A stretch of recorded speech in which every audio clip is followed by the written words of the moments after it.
I remember Grandma saying that you can tell when animals aren't really animals because of how they act. They have the shape right, but they don't know how to really act like that animal. I'm referring to the skinwalkers by how they move. A coyote that stops too long by the roadside and it just stares. Or maybe a goat that walks weird. There's always something off about them. She told me about one time that her and her brothers were playing in the part of a mountain that was off limits. While they were playing there, they saw a coyote dog-like animal walk out of the woods. It stared at them, and then it got to an old swing that was hanging from a tree, and it started swinging. Imagine that. A dog walking on two legs, getting on a swing, and just swinging back and forth, staring. She said they took off running and never went back there again. You see, my grandmother used to sit and talk with my mom and dad about life on the REZ. Things that she experienced as a little girl, and even later as a young woman. She was born in 1907. And keep in mind she lived in the very difficult time. Policies, segregation, boarding schools, loss of land. Anyways, she told stories about the hard times and racism and oppression that she had experienced. She also explained how her own grandmother was what we would call a witch. Now, I know we're talking a few generations back, but yeah, my grandmother used to say that her grandma was an actual witch. Not a person who listened to dark music and dressed all in black, but an actual practicing witch. She dealt with spirits and curses, as well as healing and medicine. She was well known in her time, and she had a reputation even among other tribal members as someone you wouldn't want to mess with.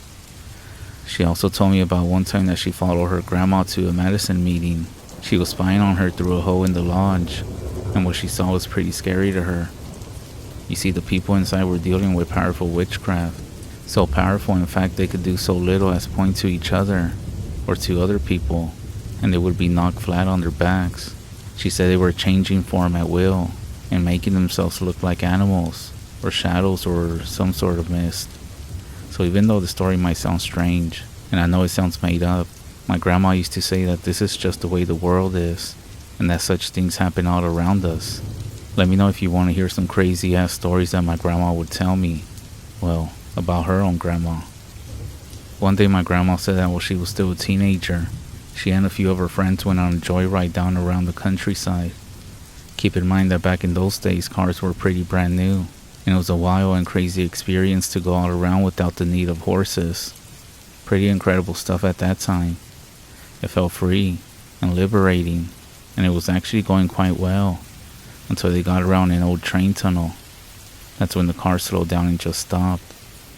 At first it was no big deal. After all, none of them, maybe except for the driver, really knew how cars work. So this could have just been something that happens after a while. The owner of the car did know a thing or two, and he hopped out to take a look into the trouble. The driver was a little bit confused because all indications were that nothing was wrong, even though I'm pretty sure nobody knew how cars work. For all we know, it could have somehow came to a stop and he simply was maybe not turning the ignition all the way. This is where it gets weird. People in the car were starting to feel uneasy. Darkness was approaching, and soon they were going to have to decide to walk home. There was no way around it. Nobody wanted to do that, and there was something else. It was very quiet. Grandma said it was like the feeling you get right before lightning strikes something nearby. The hairs on the back of your neck stand up, and you get goosebumps all over. There was no reason for this, because according to her, there wasn't a rain cloud in the sky. The feeling persisted.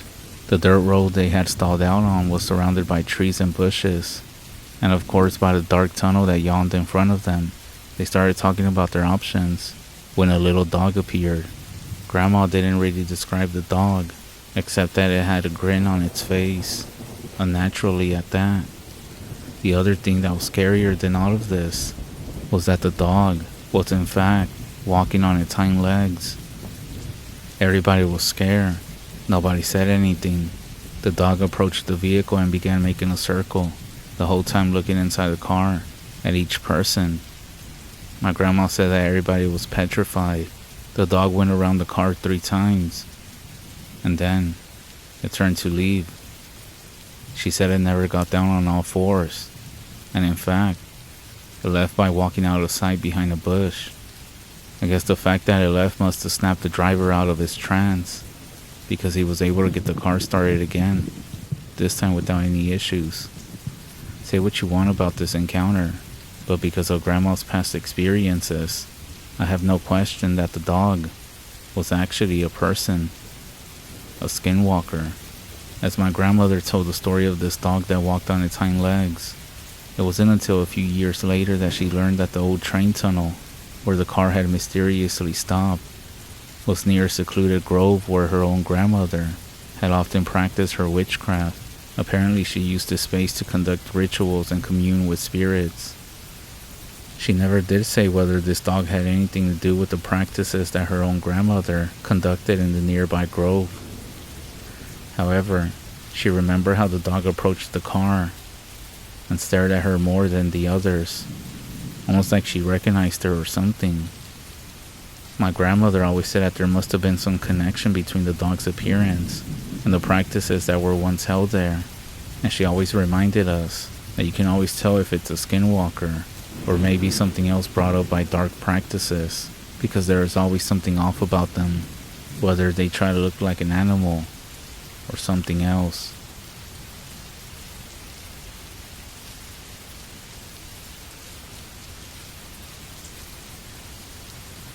This actually happened to me when I was a bit younger, but a while back I was solo backpacking on some unfamiliar, kind of twisty, little backcountry trail.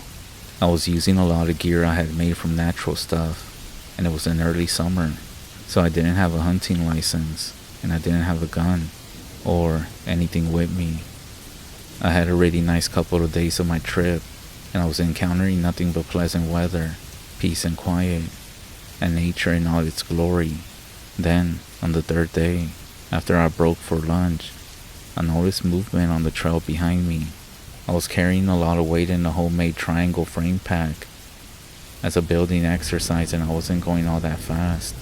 I thought at first it was a hiker, so I made a little effort to slow down to let them pass, but they never seemed to catch up. Eventually, that started to become irritating, and that was when I started to notice the movement just off the trail behind me. It was staying behind trees and bushes and around bends, and I couldn't make out what it was. Its silhouette was staying behind cover. I couldn't get a square look at it, but the more I looked at it, the more it looked wrong. The torso was weird, too long, no waist, and I couldn't make sense of the glimpses that I got of its head. The legs were extremely weird, and the arms were hunched up or something. And trails can be hard-packed ground on clay, almost drum-like. Sometimes you can even hear the thump of a footstep, but these were just so loud, like slamming a stick down onto the dirt. I called out to it a few times, let it know the time for jokes was over. Whenever I spoke or yelled, it would just get quiet. Every once in a while there would be a crashing sound from back around where I heard it, and then a bunch of thumping, but then nothing. And then a while later, I would hear it again from a ways back. This actually lasted the full rest of the day, and by the time I was breaking for camp, I was starting to be pretty freaked out and pissed off. It was quiet while I set up my tarp, and got settled as darkness fell. I threw some stones behind me, mostly to settle my nerves, and it was silent, so I figured whatever it was over. When I cooked my food, that's when I heard a few very rapid, very loud thumps from a ways behind me, and then silence. I was frozen over my dinner for a few seconds. I looked back and put my flashlight beam through the bushes for a few moments, and then pretty high, like taller than I was expecting to look for eyes. I saw two of them reflect back up, and then a bunch of thumps and crashing and a weird gasping, whistling, breathing sound, but like it was going into a big space in a big chest, almost high-pitched. From the distance, I then heard kind of like a gagging cough. I didn't get any sleep that night. I just sat with my back to a big tree and with means of defending myself in my lap. I was not feeling good in the morning, but coffee got me up and running, and I didn't see or hear any more sign of it for a few hours. I had been going west, kind of like in an angle to the wind, and the trail I had to switch to started going north. With the wind on my back, that's when I started to smell something awful, and I realized that I must be smelling it, because it persisted no matter how long I walked. It was rancid, rotting flesh, or something equally gag-inducing, paired with a kind of musky stink. I got a strong sense of smell, very strong, and it was making it hard to breathe. Not too long after I smelled it, I started to hear the rustling behind me again, and those weird loud footsteps. I still didn't have an idea what it was. I kept getting glimpses of it, but couldn't make out color or anything. It could have been gray, or brown, or patches of reddish brown. I never got a clear enough look at it. I was really freaked out at this point, and I decided, finally, stupid enough to charge at it, just a little bit to see if it would take off. I stomped and rushed the bushes a little, and that's when I heard the rapid thumps and crashing again, and then silence again for a while. I'm not ashamed to admit that it had freaked me out, long enough now that I decided it was just time to put distance between me and whatever this thing or person was. And so I took off down the trail at a fair jog. Despite the weight of my pack, I got clear of the stink for a bit, and, well, I figured I ran too hard, and my body decided it was a great time to vomit, so I did. I took a breather for a while, and then started to really drag ass to my next watering spot, a little brook, and it was no fun at all. It took me most of the day to get there, and I ended up skipping lunch because I didn't want to stop. I ended up deciding to set up camp closer to the water than I always do. I was determined to get some sleep, but I was still freaked out, so I decided to do something I wouldn't normally do. I set up my hammock really high, like around 4 or 5 feet off the ground, with my feet a little lower than my body, so I could roll out and land on them. And then ate my food as quickly as I could, and then climbed into my hammock and tried to be as still as I could. I started to doze off almost immediately. A detail that I don't want to miss is that I keep my pack on another tree with my poncho over it, and my bear locker in the food bag, even further away hanging in the tree. It had been drizzling for a few hours at that point. I'm not sure how long I was asleep before I was woken up by this bizarre drumming sound, really loud, paired with the bizarre thumping, and weird breathing, and the stench was back. It took me a moment to come to it, and then I was in full fight or flight mode. The noise was so weird. I had one of those little inflatable lanterns hanging off my hammock. As soon as the light went on, the noises all stopped. Silence. Long enough for crickets to start up their bullshit again. Then, rapid footsteps, almost like somebody was running towards me. And that's when this thing finally popped through the foliage into the little area I had set up my tarp and hammock. And I could see it more clearly for the first time. It was long, torso, and thin-legged, and it moved weird. Too big of a head, apparently. It pierced through with a branch or something. Its arms were outstretched in front of it, and I could see its eyes reflecting back at me. I got that much of a glance and dropped down to the ground in my bare feet with my hatchet in hand. When I looked back up, I finally recognized it. It was a deer buck, covered in sores and dirt, and almost skeletal, stumbling around on its hind legs, and going from tree to tree snapping at leaves, or at something that wasn't there. Its breathing was super ragged and weird, and its head was floppy on its neck, and as it got closer to me, it fell down, making the crashing sound it had made before, and then it struggled back up.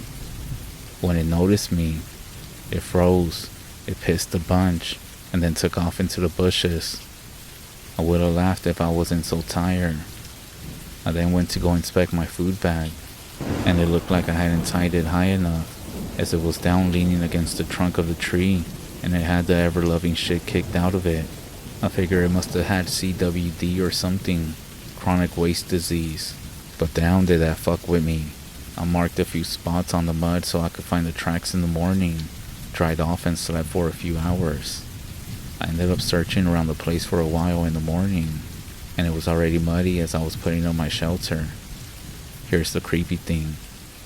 I found the deer prints from where it had come and left, but outside the clearing, from the direction I had heard it coming, I only found one print, a lot smaller than my feet, with a high arch and only 3 toes, and it was in deep, deeper than my prints. No other tracks that I could find.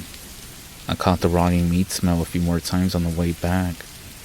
I was supposed to go 2 days further in, and then turn around, and I decided to just head back to my car at this point.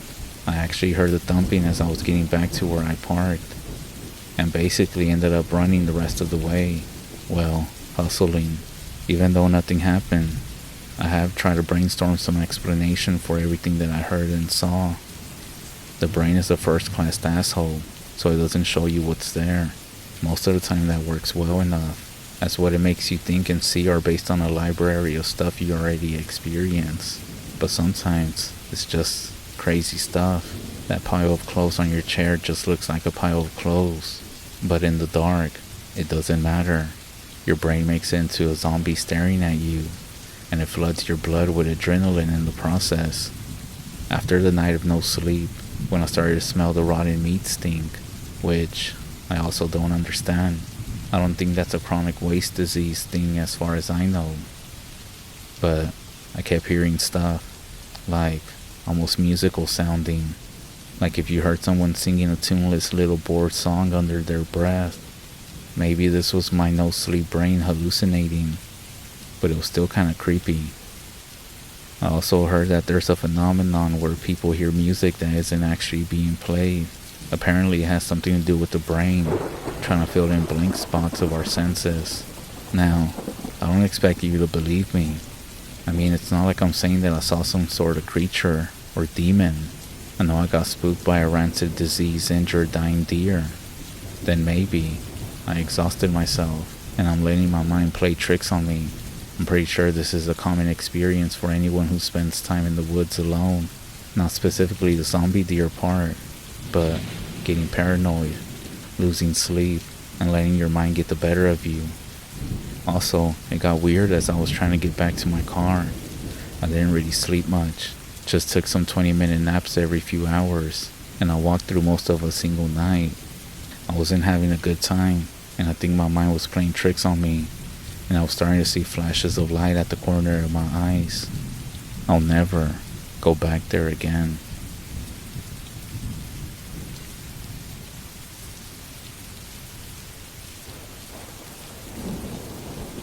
Out here on the REZ, even old friends and family are hiding secrets.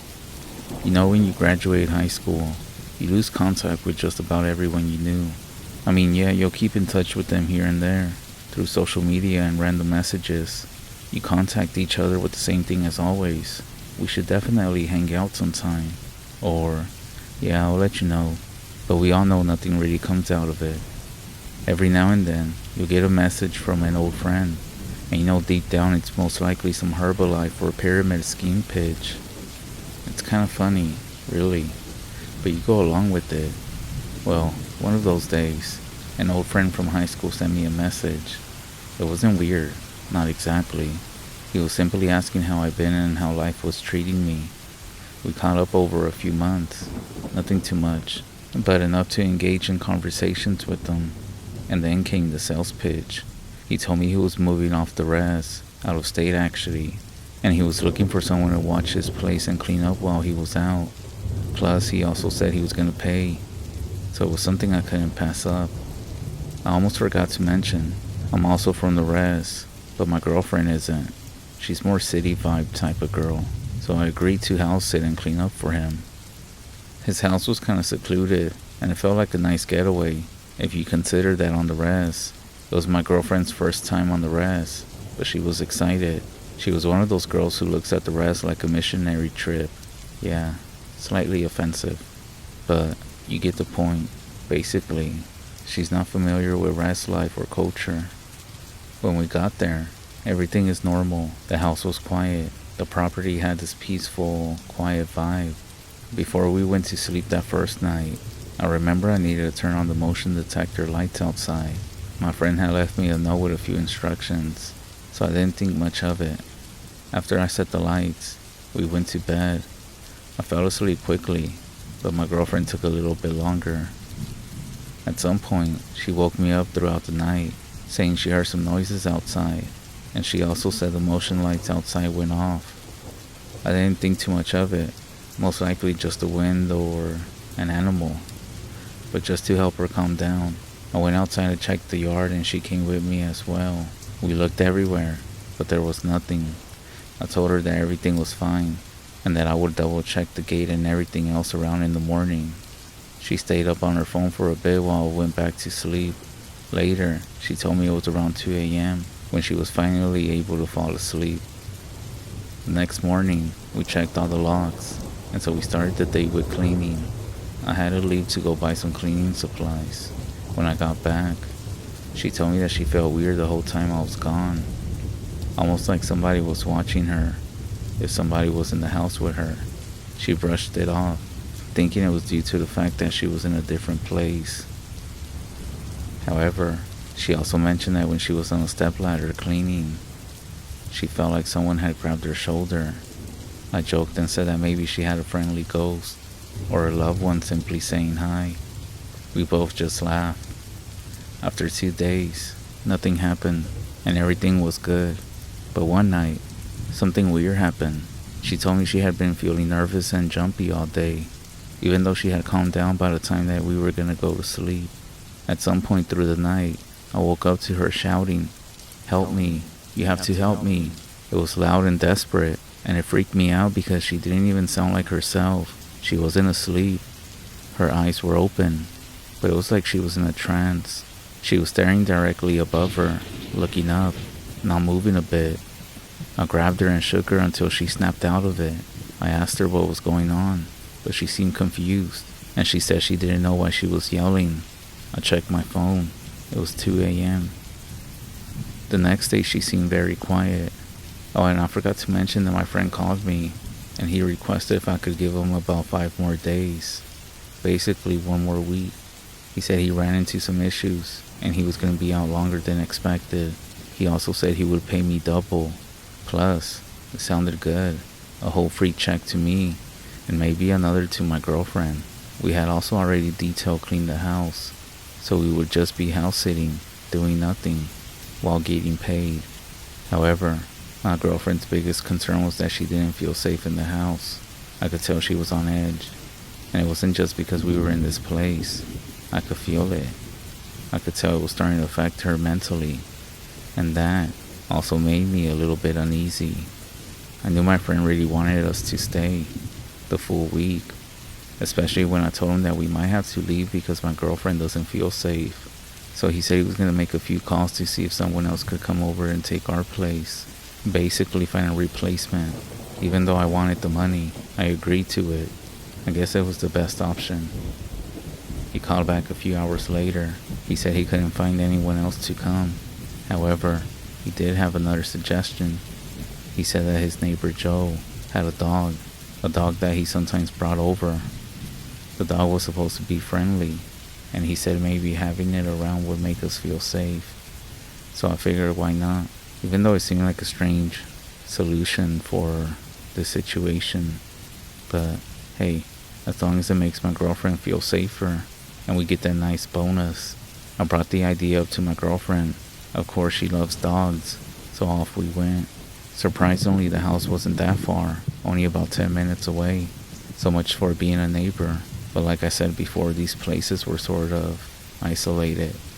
Joe's house was a little more run down from the outside. Well, it was in a house. It was a mobile home. And when I got off, my girlfriend stayed in the car, and I walked to the door and knocked. I then heard a guy shout to come in, so I did. As I walked in, the guy was sitting down in a recliner. The first thing I noticed were a bunch of different objects everywhere. Feathers, and something that almost looked like a dream catcher. The walls were also covering some strange markings, and as I walked, I started to notice the faint smell of something burning, like sage or something, but it didn't smell clean. He asked me if I was the one taking care of my friend's house, and I said yes, I'm house sitting while he's away. He then gave me this look and said, "You're here for the doggo, right?" I nodded, and he said, "Alright, he's out back. In my head was, why the heck did you tell me to come into this random place? I didn't feel safe. It felt sketchy, like a drug house, even though I never been to one, but I imagined that this is what they look like. We then went outside, and Joe called out to the dog. The dog came running from the back, bounding towards us like he had been waiting. Joe simply smiled and said that he lets him outside around this time. He also mentioned that he's real friendly. He then paused and said, "That house your friend's selling, that's basically Doggo's second home. He's always over there." I just nodded and told him thanks, that I'll bring him back in a few days. I didn't think too much about anything else at that time. The moment that I walked to the car with the dog, I could see a change in my girlfriend. She seemed to relax a bit, even if it was just a little. We then made it back home, and the dog was just following us around the house, staying by the door and just staying close to us as we cleaned. My girlfriend was smiling more, laughing, even when the dog would go up to her just to get some attention.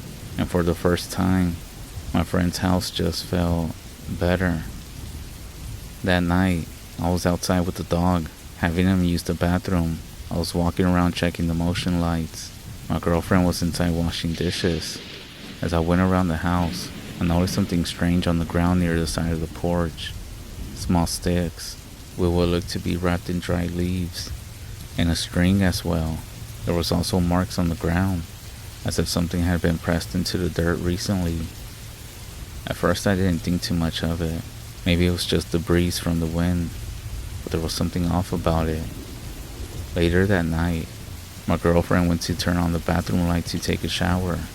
Mind you, the bathroom is inside the master bedroom. Well, when she did, she started yelling, saying to stop doing that. And that's when I noticed that the lights were flickering in the bathroom. Let me just say that she freaked out so much that she ended up skipping the shower and just went to bed like that. I even pushed the bed to the wall so that she could sleep against it. She said she felt safer like this. At some point at night, something woke me up. When I opened my eyes, I heard some strange noises, like footsteps running on the floors, our fan turning on and off, and the bathroom door creaking open, very slowly. Eventually everything stopped. I said a few prayers in my head because at this point, I was slightly creeped out as well. I didn't see anything else, but I know something was here. I stayed awake for I don't know how long, maybe another 30 minutes or so. I was scrolling through social media when I heard the noise from the corner of the room. My eyes had been on the screen for some time now, so when they fully adjusted to the darkness, I almost screamed. The doggo was sitting in the corner of the room just looking at us. The fuck? I then reached for the lamp and turned it on. When I do, the dog is starting to walk back to our bed. He then lays down on the floor, sleeping with the light on for now at least. My girlfriend wakes me up and says what's wrong, asking why I still have the light on. I told her that damn dog scared the shit out of me. It was walking around here for I don't know how long. She then said I was most likely dreaming as she looked over at the doggo, but he was falling asleep. I had my doubts, but whatever. The next morning, my girlfriend woke up crying, shaking, and worried. When I asked her what was going on, she said she was having some terrible nightmares. She said she wanted to leave instead, but I told her what about the house and the dog. She said to forget the money, that she just wanted to leave. And so we did. However, we were gonna go leave the dog back with the neighbor, but when we got there, nobody was home. Weird. So at this point I was feeling creeped out too. So I called my friend and I left a voicemail. I told him it was urgent and we were gonna leave the dog inside the house with water and food, but he still didn't answer. When we finally left, this is the weird part, we packed everything and left everything spotless. But as we started loading up everything in the car, after locking the door, the dog came to the window and just continued watching us go. It was pretty weird, almost like it knew we were leaving and didn't want us to leave. And I swear to you, I swear I saw it smile for a split second. And that's about everything as far as the house goes. I did reach out to my friend again, but there was no answer. I also sent him a message on Facebook, but there was no response. After a few days, back home, I talked to my mom about this, and she basically said that I was fortunate to leave when I did, as staying longer might have brought harm to me or to my girlfriend. I told her everything that happened, and she also mentioned that maybe there's something wrong there. Maybe it's the house, and that it's tied to my friend. She said she doesn't know what kind of practices he was involved in, but they must have not been good. All those things, those strange noises, the flickering lights, the dog's behavior, the items that I found outside. She said those are all signs of spiritual unrest or some sort of witchcraft. My mom eventually told my dad this, and he basically said the same thing. He said that maybe my friend is using that house for something that he shouldn't be, or maybe he was planning something. Either way, I basically did the right thing by leaving. They told me not to go back, to stay away from the house, and from him. I don't think I'll ever know the truth, or what was going on there, but you know what? Maybe it's better that way. Me and my girlfriend are now married, but even now, she still has nightmares here and there. She dreamed there was some sort of portal to some evil place in that house that we were in, and that she saw both of us, along with our family and friends, trapped there in that house, unable to escape. If anyone has any ideas about what this could have been, we would love to hear it.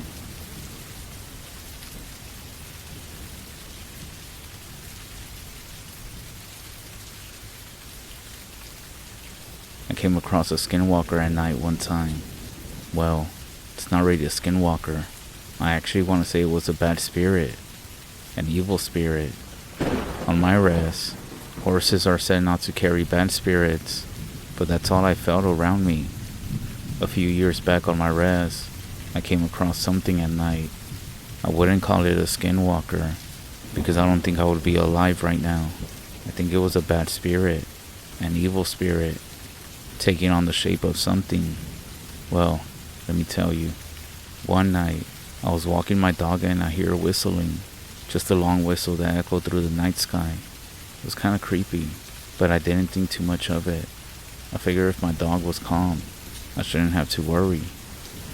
We keep walking along. He's wagging his tail and we're almost home. It's also a pretty quiet night, when out of nowhere, I hear some rocks falling. Mind you, I live by a big hill, and there's a small river separating the road and the hill. Anyways, I hear the rocks fall and my dog stops. He then stares up towards the top of the hill. I pull the leash a bit. I tell him to come on, but he doesn't even move. Then, another long whistle. My dog starts to growl and begins to bark. He stops and everything becomes silent. I'm looking, trying to see what he sees, but it's too dark. Again, another whistle. He whimpers a bit and backs up towards me. He then looks down the road, towards home, and starts to growl. I'm getting freaked out at this point, and I'm trying to help him stay calm, but nothing seems to work. That's when I look and see a tall, dark figure, standing there, watching us. My dog gets behind me and kind of pulls me back, but I really don't want to take my eyes off this thing. Another whistle, but this time it comes in a tune. It looks like it moved a bit closer, so I step back. It happens to be in our way, and I'm not sure what to do at this point. I was scared stiff. That's when it starts walking towards us, with its feet clicking against the pavement. It comes out of the shadow, and it's a horse standing on its hind legs like a person. It faces us and it starts to whistle again.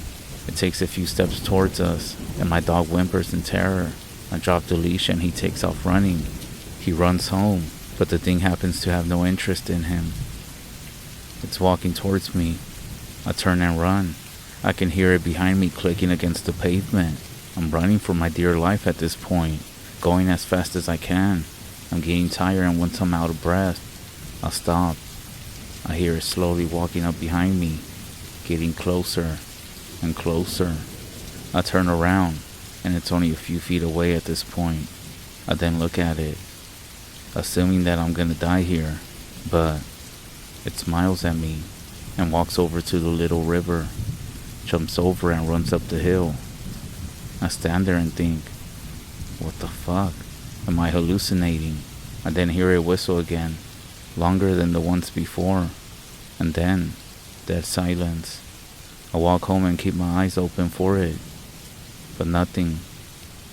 That was the scariest thing in my whole life, and I will never forget about it.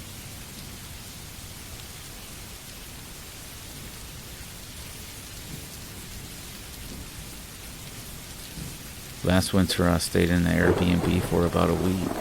This happened the night before my last night there. Really nothing strange happened the whole week.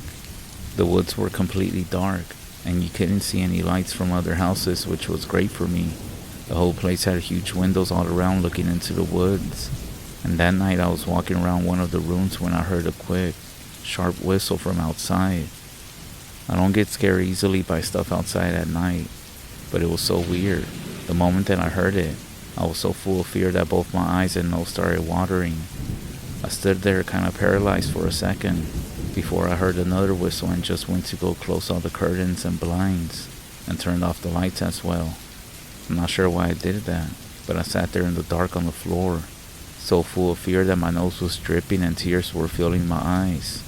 I had the windows fully open so I could hear the whistle getting closer, until it sounded like it was literally right outside, and I was shitting fucking bricks for some reason, which was just freaking me out more. I was straining to hear whether I could hear footsteps and whether it might just be a person. I kept hearing weird noises, but nothing that sounded like a person walking. I waited for what felt like forever, until I didn't hear the whistle for a long time, and I ended up crawling into bed and not looking out any of the windows. This event just stays in my mind because of how scared I was.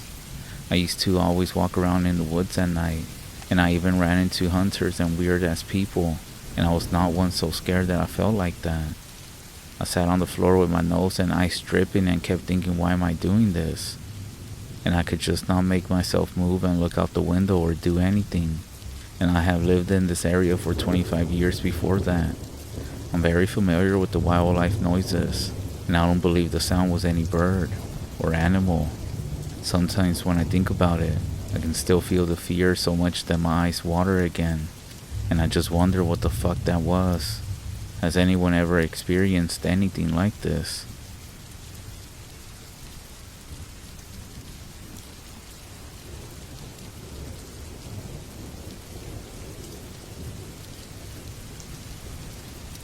I live in Idaho, about 5 miles from a REZ.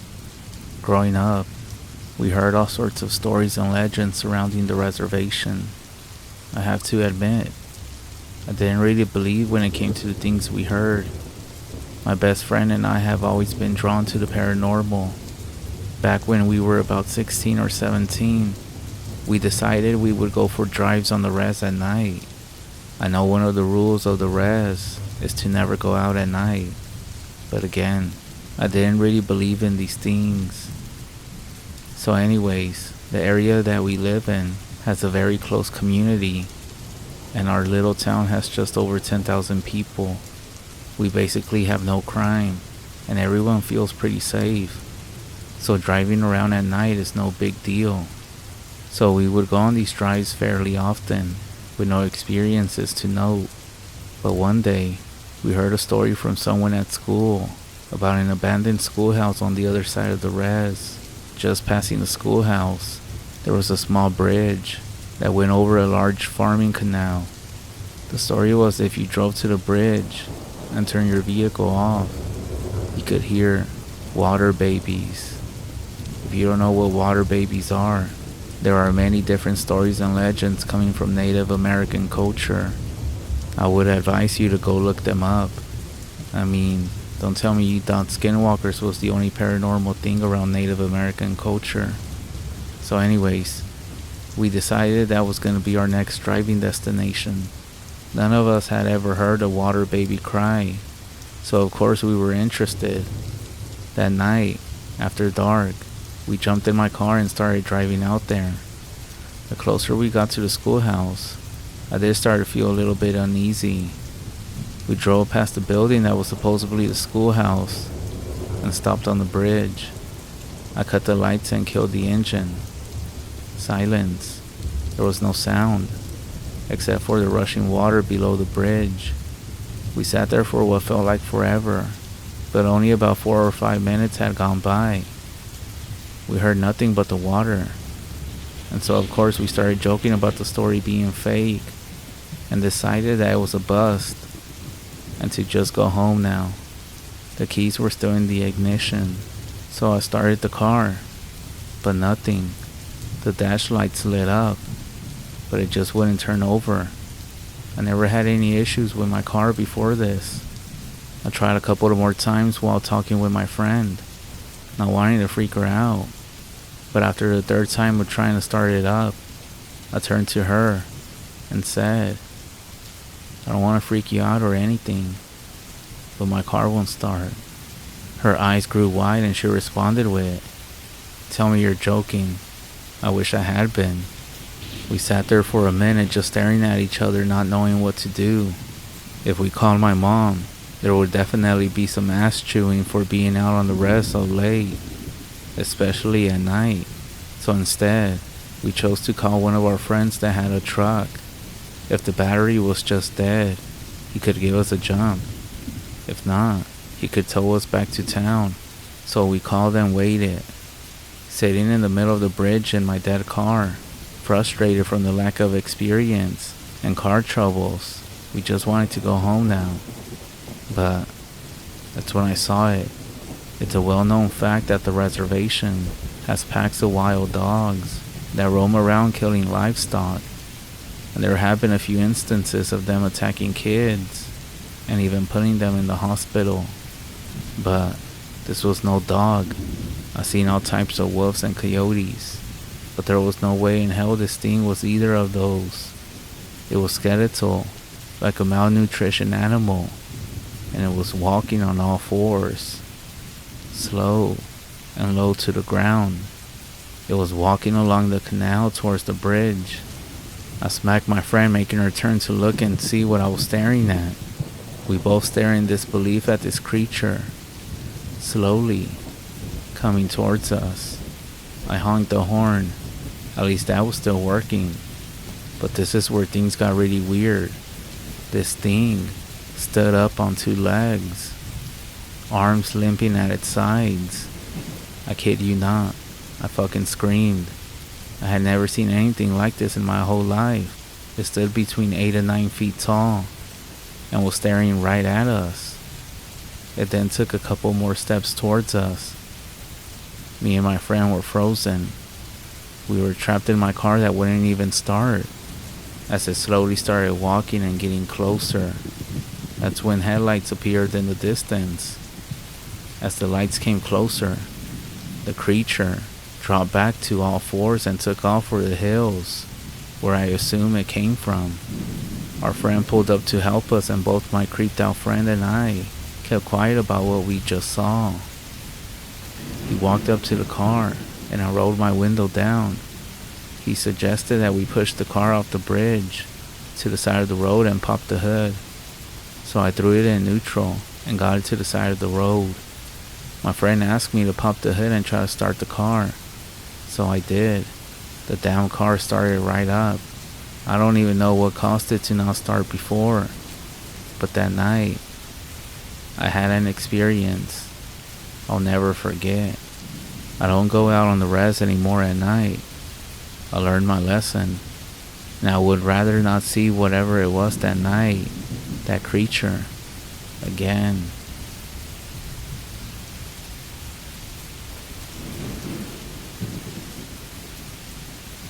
This happened in 2011, towards the end of October, and yes, it's technically an airsoft story, but it's definitely not what you're thinking.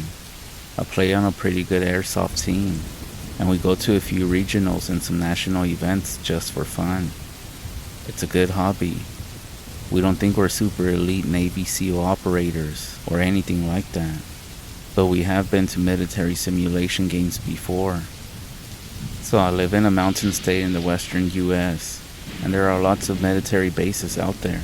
There's a camp in the border state that uses airsoft players to fill the opposing force role for special forces who come to train at the base. When the special force guys, the camp will contact local or regional airsoft teams that have a reputation for winning their tournaments to come out and be the opposing team for the special forces. It's just so that they can get in some training against people that they aren't familiar with, which is mostly CQB, close quarter battles, and also MOUT, military operations in urban terrain. They obviously do a lot more special training than this, but this is just what we're involved in. And these places are about tens of thousands of acres. The reason that I'm explaining all this is because usually mentioning that my hobby is airsoft gets me called names, but whatever. And I promise, the story does get interesting and weird, but I just wanted to explain the background. Anyways, I'll get to the point. Our team went out to the camp for 3 days of MOUT. We played the first and second day on a small MOUT site that they had actually set up. That night, we had just finished dinner when a special forces guy comes over and tells us that they got the call of a missing NG, National Guard, over the radio. We walk over and had a quick briefing with about 100 other guys. A few of them were airsofters and the rest being military. The commander of the camp told us that we were all being sent on a search and rescue to find the missing guardsman. His team was doing a landing exercise that day, and he hadn't reported in by 1800 hours, which is when the training was over.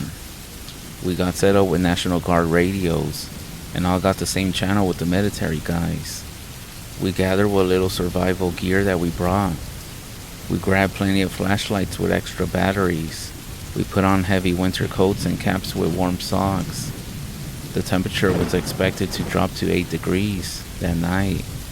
After a 20-minute or so walk, we got to the lost guy's last location. Well, according to where he was supposed to be at. About a dozen guys were already there, and they told us to head up over a hill to our left, and then follow a ravine up north. Another 20 minutes went by, and we started heading up the ravine. Like I mentioned earlier, it was late October, so there were no leaves on the trees, except for pine needles, but obviously, those aren't leaves. We walked a few more minutes in the ravine, then hiked up a hill on a small dirt path, until we came to a crest on the ridge. It was too dark to see anything below us in front, and our flashlights weren't powerful enough to be used past about 150 feet, so we switched to our tack lights on our guns. I've been in the forest during the fall and winter months plenty of times, but this forest in front of us really creeped me out for some reason. All the trees were dead, but also very clustered, so it was difficult to see through them. On both sides, there were small cliffs with pines which blocked any moonlight and made the stand of trees that much darker. I could tell that a few other guys on our team were a little nervous too, but the fact that there were 7 of us total was some kind of consolation to this. The squad leader said that we were going to go through it because walking on the ridges would be too dangerous in the dark, so we walked about 50 yards down to the edge of the forest. At that point, we radioed back to command to let them know where we were and that we were heading into the forest. We also got on the main channel and let everyone else know too. Then, we slipped into the dense forest, single file, and kept on hiking. We kept in contact by repeating our names every minute or so. This was especially important to keep track of our last man and make sure that nobody got lost. So about 200 yards into this dense forest, we start hearing crackling and rustling noises. This was at our 11 o'clock. We start calling out the name of the missing guy, but we get no response. We radio everyone to let them know what was going on. At that point, we hung a couple of lights on the trees to mark our last position, in case anyone else came through, and then we just continued. We had only gone about another mile when we started to hear very loud screaming coming from straight ahead. It was about 100 yards away. We all took a knee along either side of our path and stayed as quiet as possible. The screams then stopped, and after about 4 minutes of silence, we were almost ready to move on when suddenly the screaming started again. But this time, It was coming around from 10 o'clock. After a few seconds, our team leader turned around to say something, but the screaming started again. But this time, at our 2 o'clock. We all perked up at that point, and soon there were a few screams coming from everywhere from our 10 to our 2 o'clock. We figured that it had to be some kind of animal because there was no one else out there, and there was only one guy that was missing. So we kept advancing, and the screams still continued, still from the same directions as we kept moving ahead.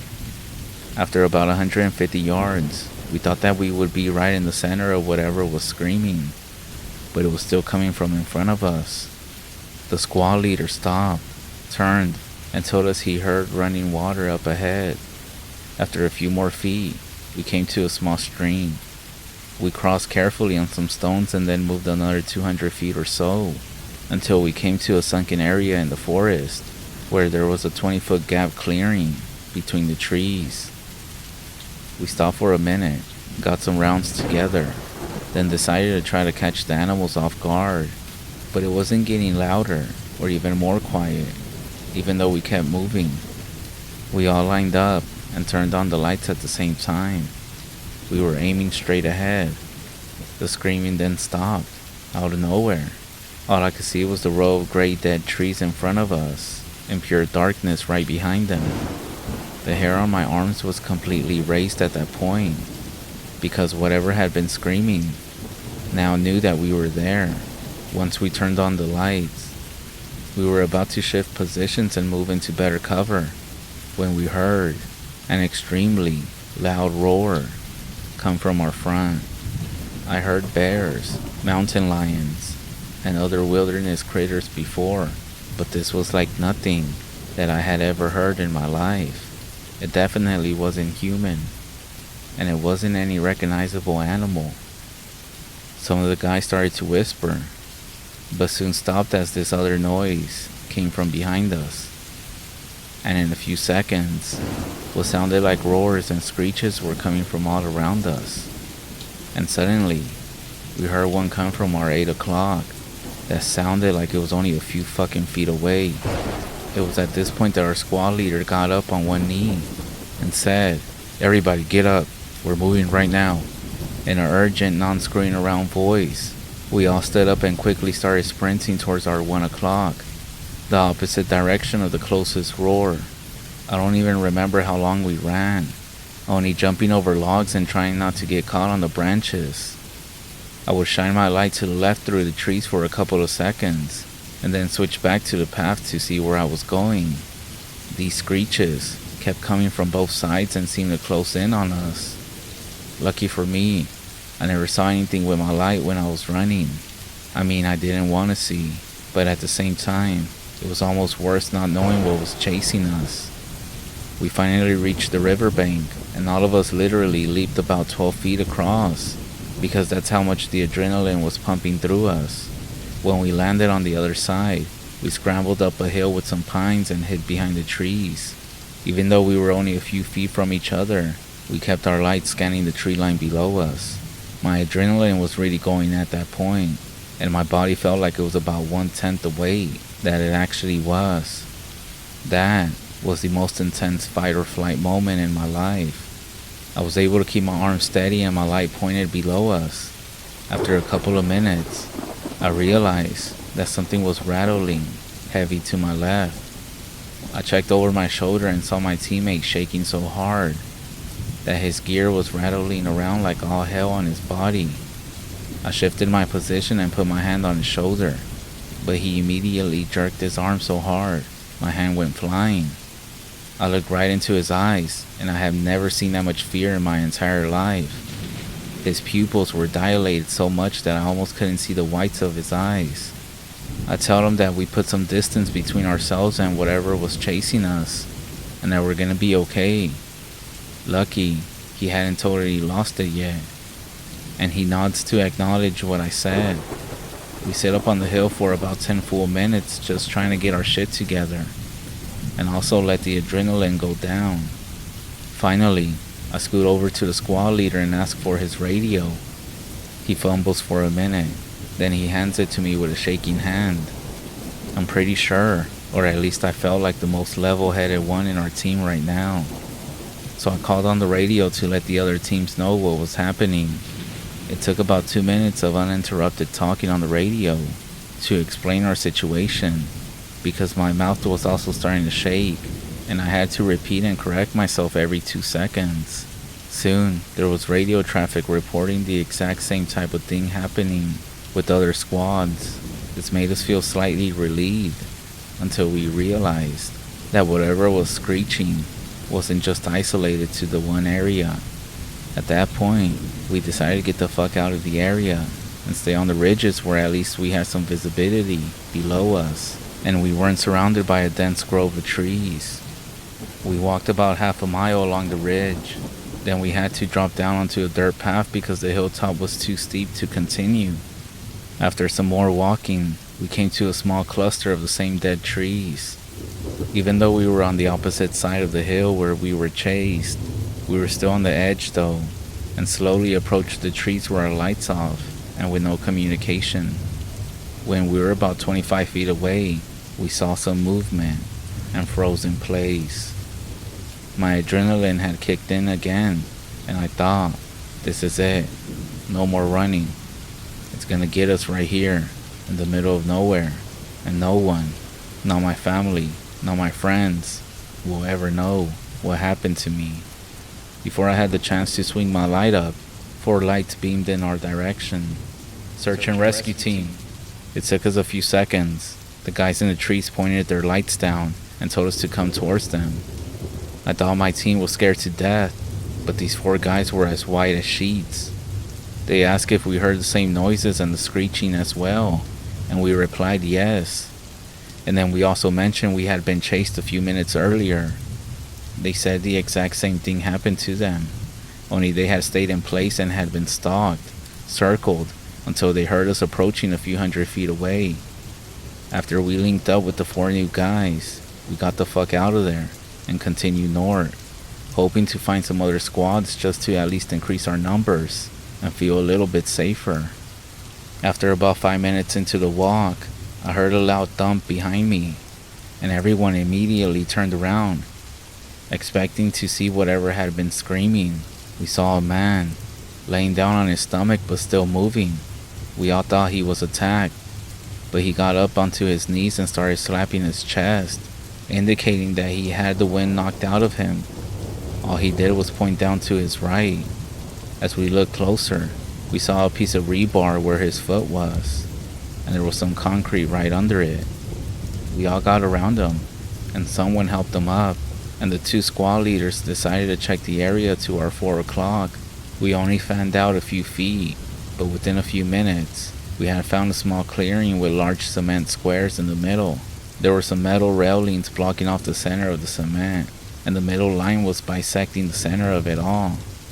That's when we realized that we are looking at a nuclear silo, placed out in the middle of fucking nowhere. A few of the guys started talking about how we could just take shelter inside the silo, but most of the others were quick to say no, and it's too dangerous and will waste time.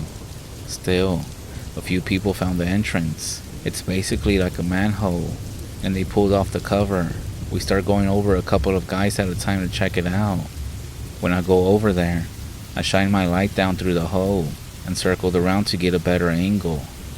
I can see there's a ladder that goes down quite a few ways, but it's not until I stepped up to the edge of the hole that I can see the ladder goes down about 50 feet into pitch blackness, and there are several levels below it too. I started to get chills just looking down there, but it made me feel very uneasy. It's very hard to explain. It almost felt like there was something down there, staring back at us from the darkness. I stepped away and sat down on the railing with a guy from our search team. I could see he was still shaking slightly, and I looked at his face, and I saw tears. He was crying a little bit too. He was only 16, one of the younger players on the team. I told him that it was going to be alright, and then I took a deep breath and let it out slowly. I told him to copy me. We then started breathing in unison for a couple of minutes, which definitely helped the both of us out. Because to be honest, and I hate to admit it, but I was starting to lose my shit as well. after we came to the conclusion that none of us were going to go down into the silo. A couple of guys yelled down inside just to be sure that somehow, for some reason, that the missing man wasn't in there. We all knew that he wasn't, but we wanted to reassure ourselves that we were doing our best to find him, since everything else was going to shit. I had almost forgot about our search mission, with everything else that was going on around us. It was only about a minute that passed until I heard the radio chatter again. This time, it was about calling off the search because of adverse conditions. The squad leader said that we needed to move 1.5 miles southeast to meet up with some Hummers that were gonna come get us. We collected all of our shit and got moving quickly. We moved in pairs and numbered off so we didn't lose anybody. Basically, we kept repeating our numbers up the line. 9 and 10 up, 11 up, 7 and 8 up, 5 and 6 up, and once we got to 1 and 2, we started to the back of the line again. Another couple of minutes, and the trees started getting way too close together again. So tight that we had to slow down and slip single file between the branches and trunks. Right after we had all squeezed through, that's when we heard a piercing, shrieking sound, which was immediately followed by the most blood-curdling roar we had heard yet. And it echoed 3 times in the dense forest, and that's when we went into serious panic mode. We flat out sprinted the rest of the distance, about 1 mile, while yelling out our individual numbers occasionally. There were 5 grown men, and out of the 11, the rest were all over 16. I didn't hear a single voice the whole time that didn't sound panicked and terrified. I could hear the urgency in everyone as we were running. I started to get lightheaded from running 3/4 of a mile, but somehow I was able to keep going until they heard a loud thump behind me, and then what sounded like a dog growling. I yelled for my running buddy to come back, then looked behind me and saw the last guy in line, number 11, slowly running over on the ground. We both ran over, scooped him up under his arms, and got him to his feet. This is it. This was the moment that I looked up and caught something, a quick flash of whatever was following us. I can't describe what I saw. It was only a shadow in the trees about 100 feet away, but it looked so much larger than any animal that I had ever seen. As we turned around, I noticed that an 8-inch thick log that we had jumped over a few seconds earlier was now broken in half on the path, with splinters everywhere. Then, something screeched very loud about 10 feet to our left in the trees next to us. That was our cue to get the fuck out of there. And everything after this happened in frames because I was in flight mode. I remember seeing lights in the distance pointing at us. The whole time he kept saying, "I don't want to be the last one in. Let me get in first. Please, let me get in first. Don't leave me behind. I don't want to be last." I never heard that much panic in anyone's voice before, or since then. As we got close to the Hummer, I looked up and saw the gunner, who had swung around the .50 caliber in our direction, and saw fear in his eyes too. And he wasn't even one of the guys on our team. He was a guardsman fully trained, and a grown man at that. He was truly scared. We threw our friend in the back of the 3rd Hummer, then number 10 climbed in. I almost hopped about 4 feet into the cargo area. That's when I heard the gunner call out, "Contact 3 o'clock," and ask if he could engage, but the vehicle commander said no and told the driver to step on it and get the fuck out of there. Nobody said a word on the way back to the base. When we got back, the National Guard guys were freaked out, and pretty much everyone else was shaking and didn't respond to questions right away. I don't know what the hell it was that we saw out there, but it wasn't a bear or a mountain lion. And even the military guys had seen it because they called out contacts and were ready to engage with whatever it was. I've been having goosebumps the entire time that I've been typing this up because of the memories. I haven't told this story before, until now. It happened at a very large military camp base in Wyoming in 2011. Apparently, they never did find the National Guard guy who was lost, even when they sent out helicopters with front-facing thermal cameras, or whatever they are. And that's basically it. They never did find the guy. The command staff sent trained search and rescue teams over the next few weeks. and everyone who was out looking got debriefed with basically, don't ever talk about anything that happened out there. We all drove back home after that. It took most of us weeks to get over the experience, if we ever did. It was something that stayed with us, haunting our dreams for a long time. After returning home, I tried to resume my normal life, but the events of that night continued to weigh heavy on my mind. I found it very difficult to sleep, plagued by nightmares of being pursued through the dark woods by something. I couldn't shake the feeling that whatever had chased us was still out there, lurking in the shadows, waiting for its next victim. I did reach out to some squad mates, hoping that talking about our shared experience would provide some relief. It helped to know that I wasn't alone in my fear and confusion, but it didn't make the memories any less terrifying. In the weeks and months that followed, I became obsessed with trying to understand what happened that night. I searched the internet for any information that might shed some light on what we possibly came across, but I found nothing but conspiracy theories. Eventually, I came to accept that I will never fully understand what happened out there.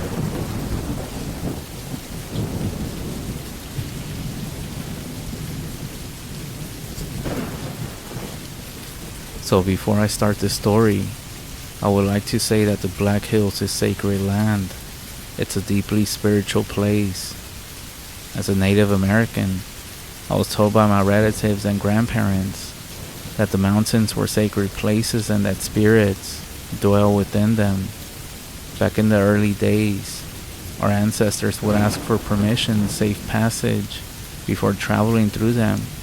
On the Siksika First Nation here in Canada, in the center of the reservation sits a patch of land that's been sacred to the Blackfoot for hundreds of years. They call it the Sandhills. My wife once joined her father, a medicine man, to collect these pine berries that grow on the ground. I forgot the exact plant name. For beading purposes. She had trouble finding some and told her dad. Her dad looked at her with a confused look and said, "Well, did you ask him if you could take them?" Realizing her mistake, she bowed her head and asked. She then went down to look again, and of course, found an abundance of these berries.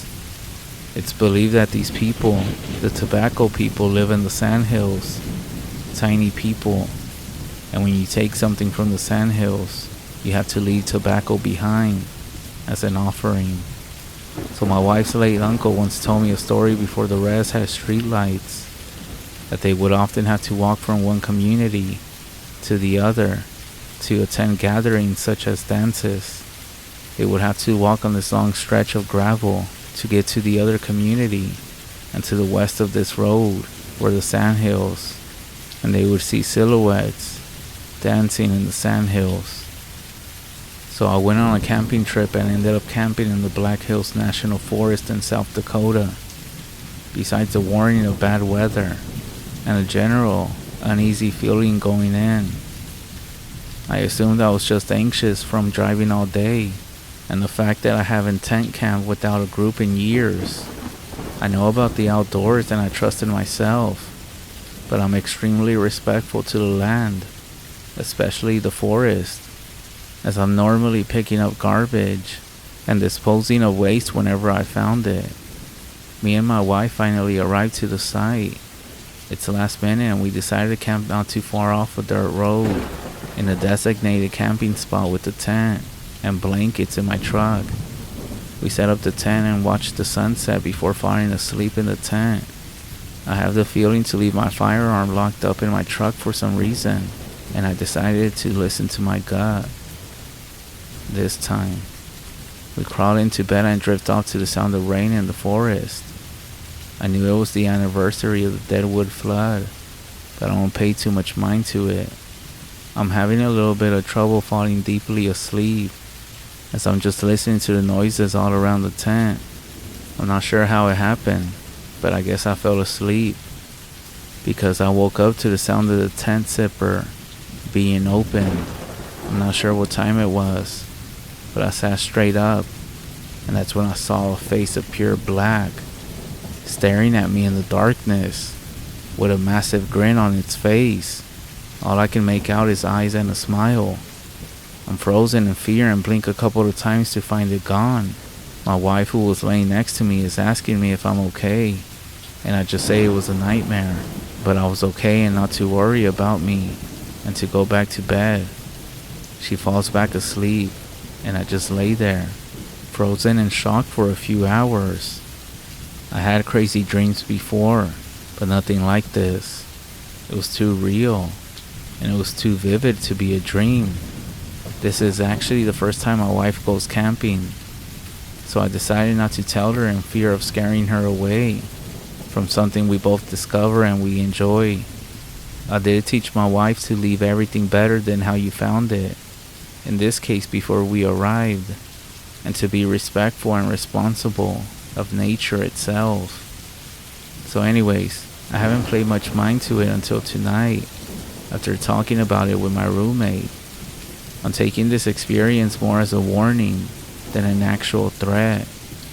I had spiritual encounters a few times in my life, all of which are very positive, and they guide me, but this was different.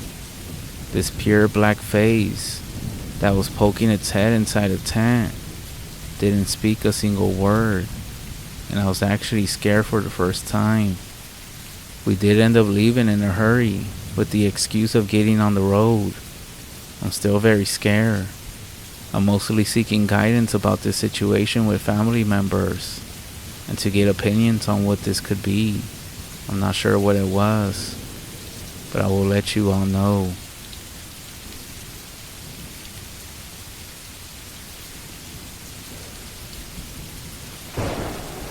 So this happened a few years ago in Vermont, a place that me and my friends go to almost every other weekend. My friend's uncle owns about 140 acres of land. We go camping there all the time. We used to go with him, but now that we're a little bit older, it's just been us for quite a long time. One of the times we actually have a group of friends go. It's unusual because they're not really into camping or doing stuff in the woods, but it was still pretty cool to chill with them all out there. When his uncle bought the land, there was a busted up camper that was parked there, and we would shoot at it just for fun.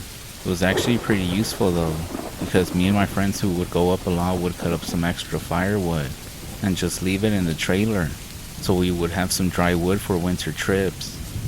The first night was great. It was super fun. I passed out not long after we got there, since we got everything set up around 1 a.m. and settled in around then. The next morning, we do our hikes and stuff, and we're just loving life. Then we get back, and I'm just getting the fire going when I hear, "Guys, what the fuck?" We rush over, and in the camper right in the doorway is a cow's head.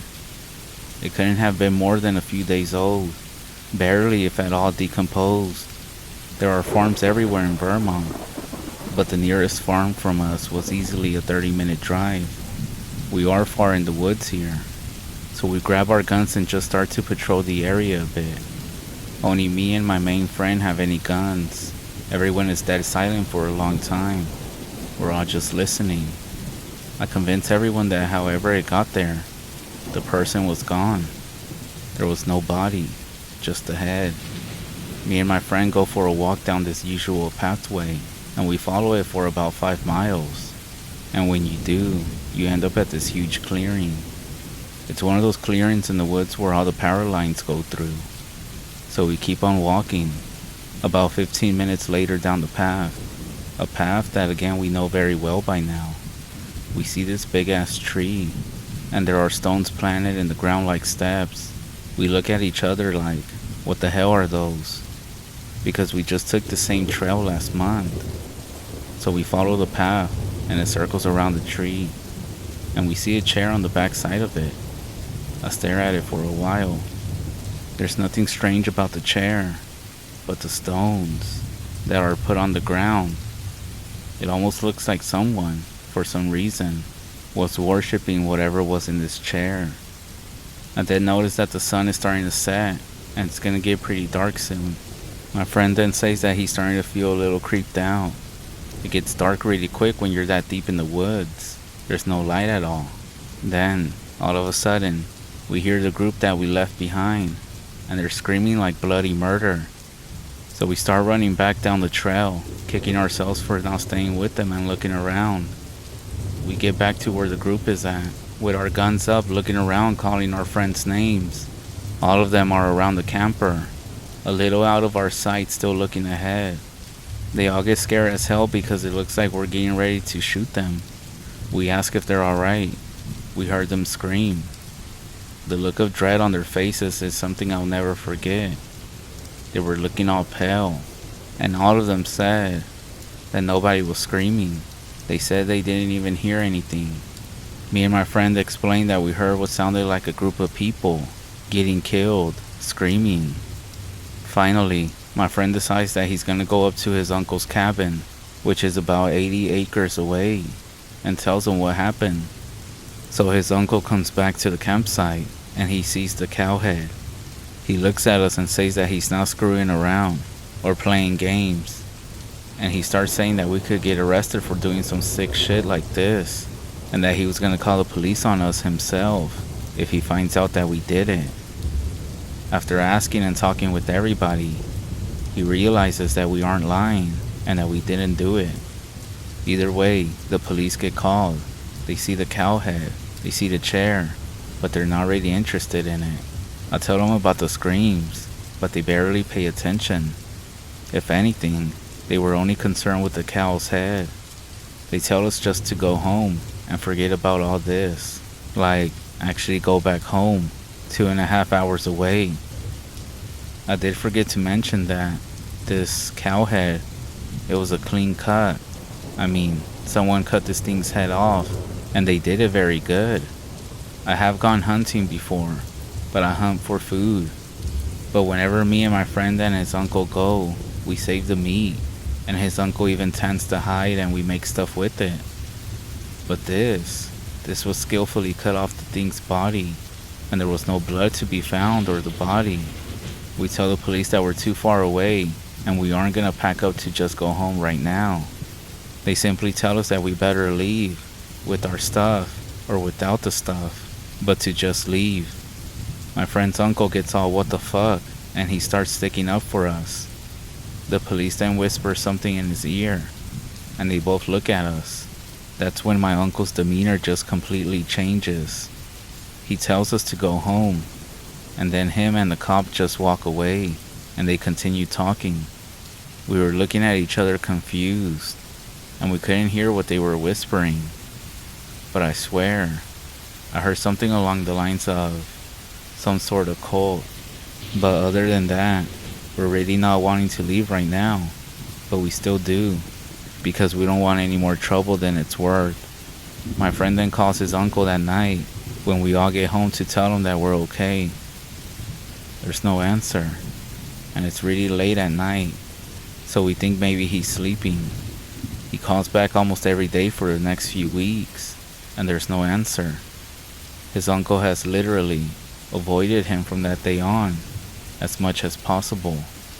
He acts like he doesn't even exist at this point, and there was even a time when they were all together at a family barbecue, and he was always so happy and always joking.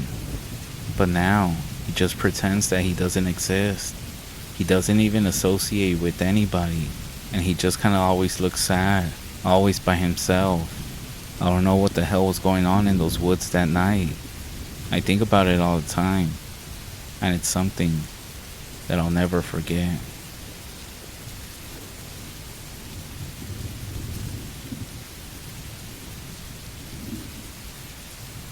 This is a true story. I'll return to the spot at some point this summer and take some photos to add for reference. I've been sitting with the story for many years now, and it's not that exciting and scary as most of the stories that you might listen to, but it is creepy and eerie, and I wanted to see if anyone could give me an idea of what possibly happened. So my family, well actually my aunt, has owned a large piece of land, over 100 acres, in Connecticut for many years now. Her property is located in a state park that is mostly uninhabited, and only visited by backpackers. Her land is well off of any main roads, and we had to drive through a lot of forest to reach her house. She bought the land and remodeled the old house that was already built on it so that it was more livable, and going up to visit her has always been my favorite thing to do. I have been going every year since I was a baby, and I have also spent many hours exploring the woods, the creeks, and the land around the house. We call it the farm, even though it's not a true farm itself. She does have some small horses, donkeys, and back in the day some other animals. The animals are on one side of the property, the area that has been cleared out for them to graze, get fat, and be happy. The rest of the farm is untouched woodlands.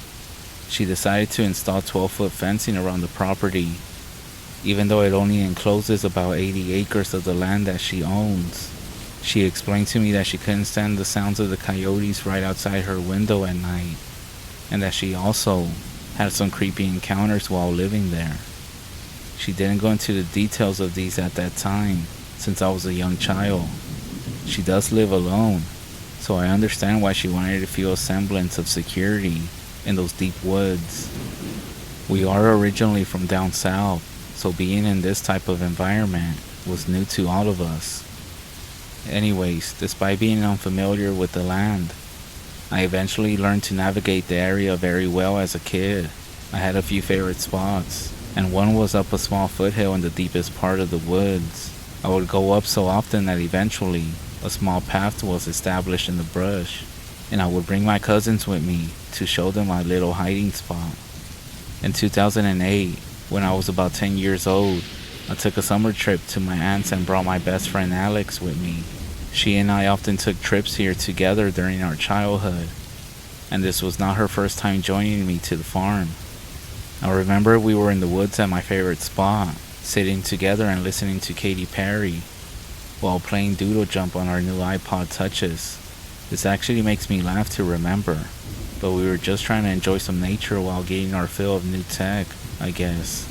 We were there for a while enjoying ourselves and talking about random kid stuff, when suddenly there was this change in the air, almost like a suffocating stillness and silence came upon us in the woods. I paused the music and looked to Alex, who was already staring at me with a worried expression on her face. We stayed still and silent for a minute, looking around, listening to the woods and searching out for any familiar sounds that normally echoed throughout the day and night across the farm, but there were no birds, no summer bugs, and the trees almost seemed to stand frozen in place.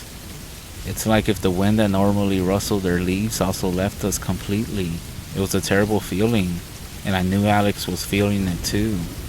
That's when we heard the sound of footsteps coming from even deeper in the woods. It took a moment for me to figure out what the sound was, but the rhythm of weight being picked up and put down on leaves and brush was impossible not to notice. It was bipedal and heavy, and it was coming up towards us from a steep slope down the side of the mountain. I remember thinking it was impossible for a human to move so easily through that part of the woods, since it was very thick with fallen branches and trees and rocks, even making it hard for a small kid to navigate, let alone a normal grown-up person. It felt as if the woods were laying still, waiting for the footsteps making their way swiftly up the steep incline towards us. "Do you hear that?" I asked Alex in a whisper, and she nodded. "It sounds like footsteps." I continued, and she nodded again, looking like she was about to burst into tears.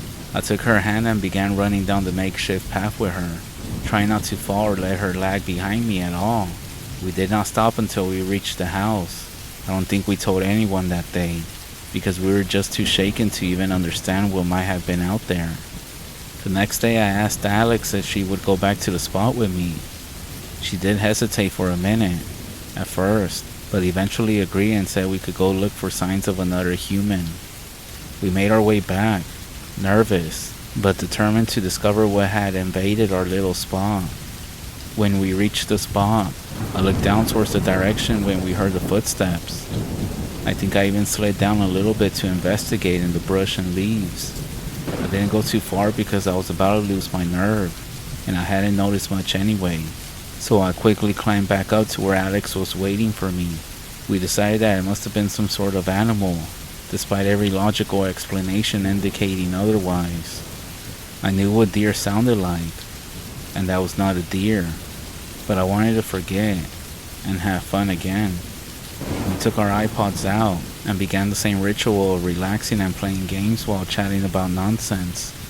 It seemed like things were back in their natural state again, so we quickly forgot about the terrifying experience and let our naive childlike wonder take over. After a little while, that's when the stillness returned, and it happened so quickly. This time, the footsteps started immediately. They were loud and coming from a different direction. The best way I can explain the location is that it was in a similar spot to the day before, but somewhat more to the right, where the forest was very dark and the incline to reach us was less steep. I didn't want to wait too long to run, but it was long enough to realize that the sound was faster, closer, and definitely not a fucking deer or a bear. I didn't look into the woods too closely because I wanted to get the fuck out of there, and was even too scared to see whatever it was.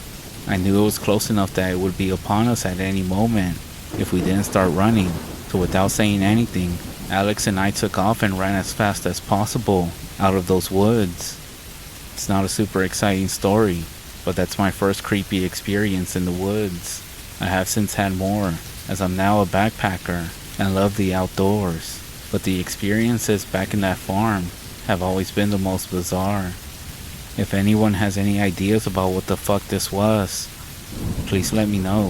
I think about it every time I go into any woods.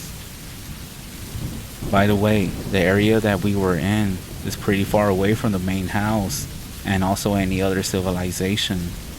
We did ask my aunt if there was any men on the property, and she said no. She also confirmed that the gates were always working, even though it wouldn't be hard for a bear to breach them or for a fox to dig underneath them. If anybody has any ideas, let me know.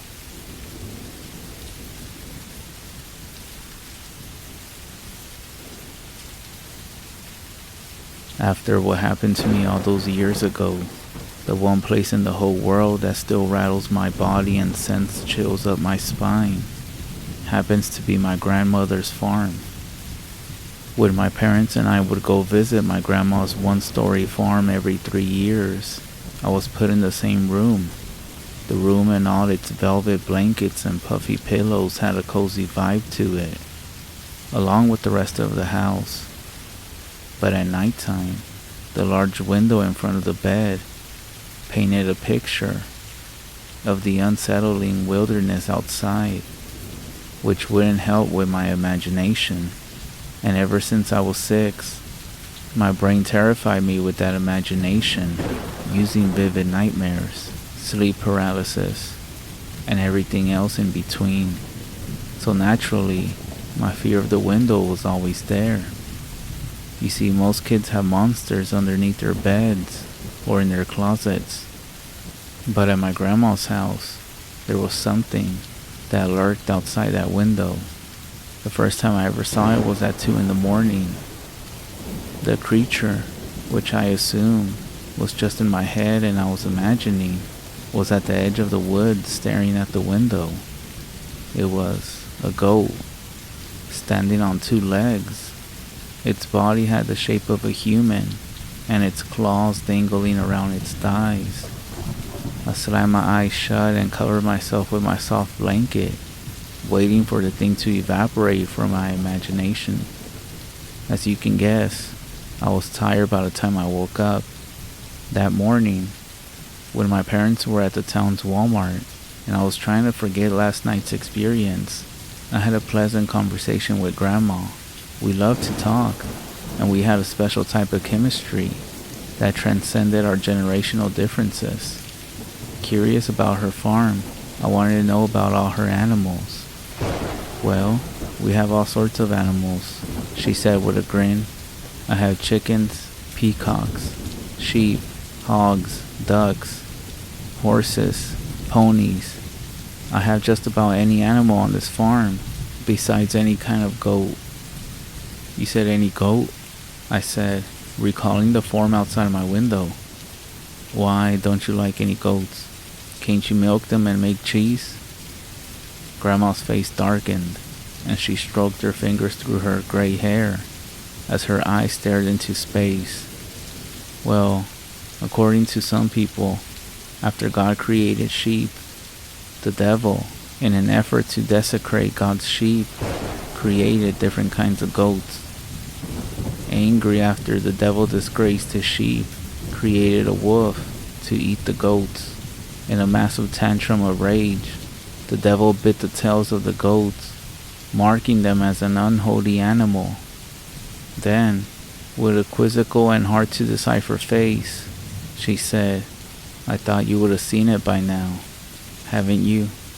I knew what she was talking about right away, and it seemed I would burst into a fit of scared shrieking and crying at the thought of my grandmother confirming the thing outside my window was actually real. I tried to rationalize the situation, thinking the goat-like creature was just a dream, and that what my grandma said was unrelated. But at the sight of my distress, my grandmother destroyed that idea with the opening of her mouth. It won't hurt you if you stay inside at night, so there's nothing to worry about. It was supposed to be a comforting statement, but her actually confirming this made it worse. Grandma pretended to forget the conversation, never speaking of it for the rest of the trip. When the night came, I decided to sleep in my parents' bedroom, where the bed faced away from the window, but I swear I heard a glassy tapping from behind me. Lucky for us, my parents and I left the farm the next day, leaving behind the forest and fields of Maryland. But 3 years after this initial incident, after blocking the creature from my memory, I saw it a second time at 11 o'clock at night. I was half asleep on Grandma's couch to the sound of the TV when a reporter shouting, "Breaking news." My eyes initially darting around the room and my brain adjusting to consciousness. I was in shock as I saw the creature hunched over in front of the living room window. The half goat sprang from the window and ran into the distance on its 2 legs. I slapped myself.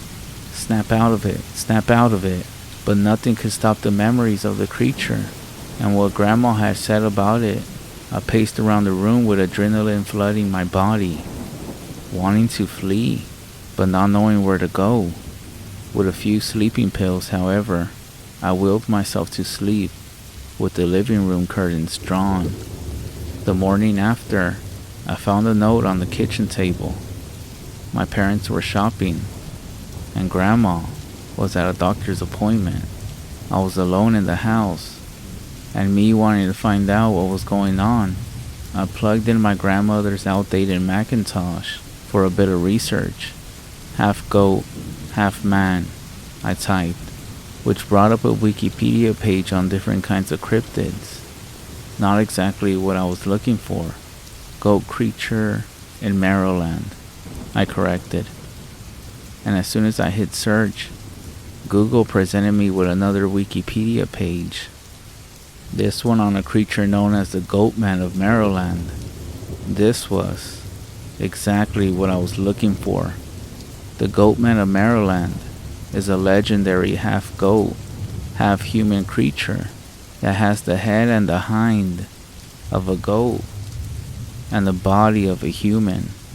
The rest of the page went on to explain how the locals suspect the Goatman is either a failed gene-mixing science experiment or a demonic spawn of the devil, as Grandma had said.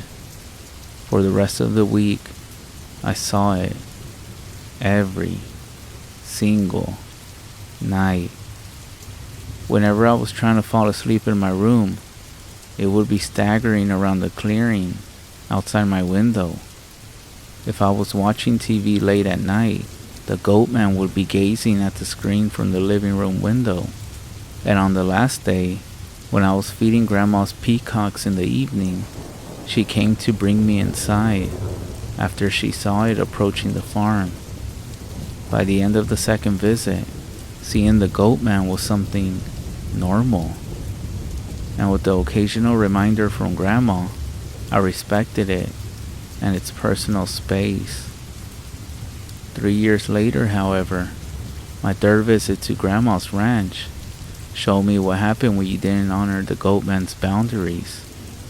On the local news, there was one headline stirring up the rustic community: 10 professional boar hunters killed in animal attack. My parents thought it was horrible, but Grandma and I shot each other looks of shared knowledge.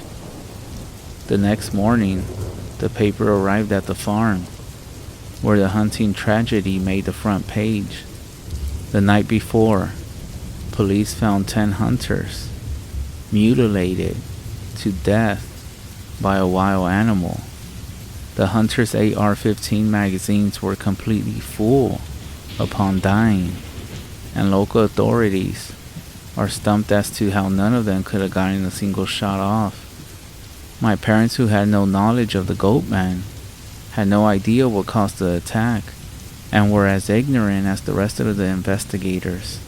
So I had to ask Grandma why my parents hadn't seen it yet. Well, she said, the creature only appears to those he finds interesting. You have to understand it can change its views on people. I have these scars from when I was a little girl, but after it got used to me, it stopped. My parents, who were your great-grandparents, were demoted to the low end of the thing's opinions. Their passing and my survival go-to show how unpredictable it can be. I was shaking, even more freaked out by that.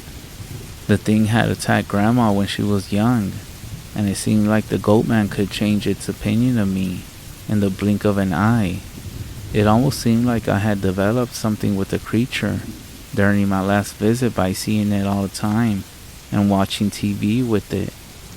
And not once did I ever go outside at night when it was in charge of the farm.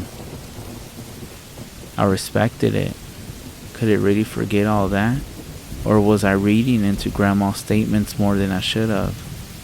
In the visits following that year, I read some news articles about mutilated hikers, missing campers, and farm animals turning up dead. The goat man was getting more aggressive. One time, the creature looked right into my soul with its black, empty eyes, and for the first time since my initial viewing of it, my body gave to the most feared dread I had ever felt.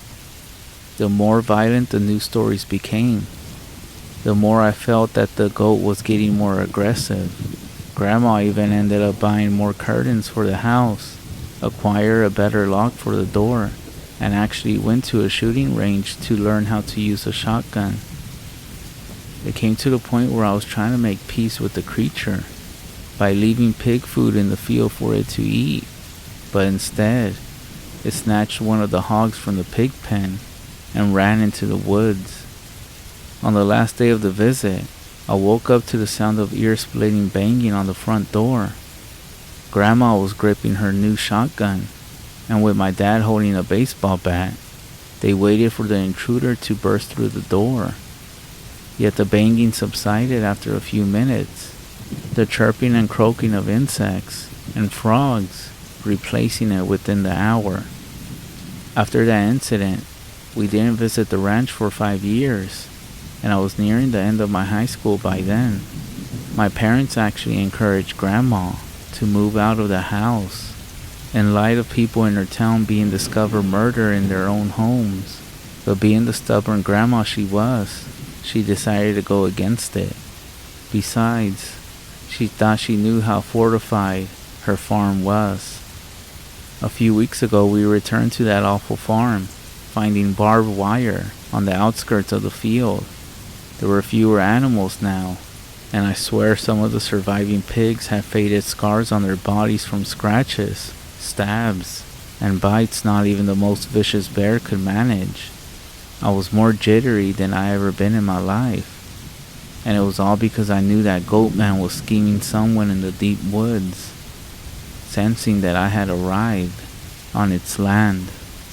I spoke with Grandma, who showed me a newspaper talking about how the FBI was getting involved in the murder investigations here, and that the criminal would be behind bars soon. However, as Grandma told me, other farmers around town were speaking about how the FBI's true motive was to cover up the real culprit. When we were having dinner, I poked at my food, ignoring the discourse my family was having. Afterwards, I went to my room and made sure the door was shut before I hopped into bed and waited. After hours of anticipating, in the field beyond my window, the monster dragged the bloody body of a peaceful doe into view. The goat man ripped the deer's intestines out and bit into the insides with its evil-loving fangs, spilling blood onto the moonlit ground. It turned its head to face my direction, hurling a piece of deer at the window. I jerked as blood splattered against the pane like a sheet of rain, startling me to full awareness. Me rushing from my bed to get a closer look at the field, I saw the goatman had left behind the body of a deer. It was mocking me, and I was sure of it. I settled back into bed with the blood sliding down the window, wrapping myself in my blanket as if it was armor, and getting ready for whatever might happen next. I have no idea how, but I drifted asleep with a piece of the creature's latest meal stuck to my window. That was when I had the worst nightmare any human mind could produce. It was a once-in-a-lifetime dream of horror, where the creature had crept into my room and was slicing chunks of muscle from my limbs and carving blocks of flesh out of my torso with its claws, choking me with its horns. The pain was real, and I smelled the rotten stench of the creature's dirt-matted fur. It was as if my mind was nagging at me and screaming at the top of its lungs for me to wake up. So I did. Soaked in sweat, I sent my eyes flying open, gasping like I was on the edge of dying. As I scrambled to see any sign of the goatman's presence outside, I panicked upon seeing several inconsistencies with how the room was when I went to sleep. Now, the door was wide open, and something had smeared deer blood on the inside of the window, and that's when the tapping reached my ears. Not from the window, but from my bed frame. Two furry hands slumped over the frame, claws dripping blood onto the sheets. I froze, the form getting to its feet and tilting its head as it examined me. Too weak to fight and too shocked to run, I waited to die. But to my surprise, instead of slashing my belly, the goatman spoke. "You be not right," it said before crouching on all fours and scurrying and walking out of the house. When the police arrived, they found the lifeless body of Grandma, who had died of a heart attack. After that, the FBI showed up, erasing all evidence of forced entry and the strange deer blood being inside the house. With me sobbing and my parents crying, Dad decided to get us a hotel, and I actually rejoiced at the fact that our room was on the 3rd floor. I shed a few tears and had a good rest, the thought of what the creature had said sipping through my mind. That was 2 weeks ago, and until now, I believe I would never have to see that farm for the rest of my life. But as it turns out, my grandmother had left the farm to me. Not only that, she clearly stated in her will that I should also inherit her shotgun. I don't want to go back there, but because she died, I feel a weight of guilt dragging me down. My heart desires for me to follow her last wishes, and they involve going back to Maryland with her gun. But first, I'm gonna try to get a priest to bless the farm or an old American native elder to perform a smudging ritual. Even though I'm skeptical about those ideas working, I don't know when I'll have an update. I just know it has to be soon, or else.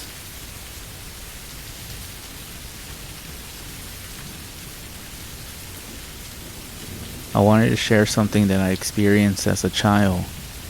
I'm somewhat a believer of the paranormal, but the analytical rational side of me always begs to differ slightly. This story is also very true. My grandmother isn't one to play around, especially about something like this. I'm not sure if you all will believe me, but I do want to say that this absolutely scared the crap out of me, and still actually does. So I thought I would share. I apologize in advance if I don't format my story correctly, or isn't as eloquent as other stories. I was about 10 or 11 years old at the time of this story. My mom wasn't home. I can't remember exactly where she was, but it was just me and my grandma on this one night. It was around this age that I had discovered whistling, how to do it well, and I found myself doing it quite often. At nighttime though, my grandma didn't like me doing it, and kept telling me not to whistle at night, and how it wasn't good. Despite her countless warnings, I just couldn't stop. It was a bad habit that I found myself doing without even thinking. So I'm not sure if you guys know already, but apparently whistling at night is really bad. My grandmother said that when you whistle at night, it's basically an invitation for the spirits to come to your house, or something like that, around that definition. Now, my grandmother is a firm believer of the paranormal. She has experienced a lot of stuff, but being young, I obviously didn't know that. Just as a side note, she has this thing with mirrors at night, and avoids them. It's really bad apparently. I'm pretty sure it stems from a deep cultural belief, one of which I have almost no knowledge of, as I was born in a different country, and so I'm not subjected to her cultural beliefs. After the whistling incident, and realizing my grandmother doesn't do certain things, for no reason, I developed a fear of mirrors, even though I didn't really know why. I know it's kinda stupid. I might ask her one day. Moving on. Being the dickhead that I was at the time, I didn't listen, most likely due to the fact that I didn't really believe that such a thing was possible. This night was no different. I was whistling to my heart's desires. Everything was going as normal that night, and I slept in the room at the very back of our house. My grandmother was in the room just outside of mine. It was kind of like a sitting room. I'm not sure what Americans call it. The lounge, I guess? I was sleeping away until my grandmother shook me to wake up. I'm a very heavy sleeper, but when she began to wake me up, I got up right away, and that never happens. As soon as I woke up, I could see the fear and shock in her eyes. I will never forget the way she looked at me. She told me I couldn't sleep in that room, and instead made me sleep with her in one of the rooms at the front of the house. So the rooms from the front to the back were pretty far away. Initially, I was confused, like, why can't I sleep in that room? And why did she look so scared? She didn't tell me that night, but the next day, she asked me if I heard anything that night, and I said no. She then told me that while she was in the other room, she heard someone standing right outside my window, whistling. I always wondered what would have happened if my grandmother wasn't there, or if she didn't hear it. Even though I wasn't a witness to this, I truly do believe her. And ever since that day, I don't ever whistle at night again. By the way, I did some research on the mirrors. I found out that if you sleep in a room that has a mirror in it, and that you can see it from where you sleep, and an open window, you're basically calling your dead ancestors to come knocking. So let this be a warning. If you're in bed tonight, in your own room, and you can see a mirror from where you're at, I would recommend you get rid of it. That is, if it's not too late.